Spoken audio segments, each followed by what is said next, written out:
In this video, I'll be showing you how to fix Android phones stuck on startup screen. It's a very simple method, so if you find this video helpful, be sure to drop a like and subscribe. Now, this is usually caused by a conflict between a system update and a background AI processing, or simply a dirty system cache. So firstly, what you could do is a force restart. So to do this, press and hold the power button and volume down button at the same time, but don't press anything. Obviously, if your iPhone is stuck on the screen, just go ahead and hold it for at least 30 seconds and don't let go until the logo appears. Wait for the screen to go completely black and then vibrate back to life. And also, a lot of modern phones have a feature called seamless updates using A/B partitions.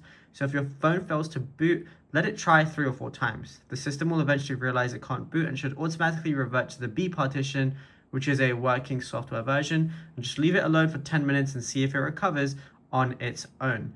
And then if your phone is still stuck, you need to clear the temporary files that are blocking the boot. So turn off the power, then hold power and volume up until you see a text menu, and that's going to be recovery mode. Then use volume keys to highlight wipe cache partition and press power to confirm. Once done, select reboot system now, and then you'll be good to go.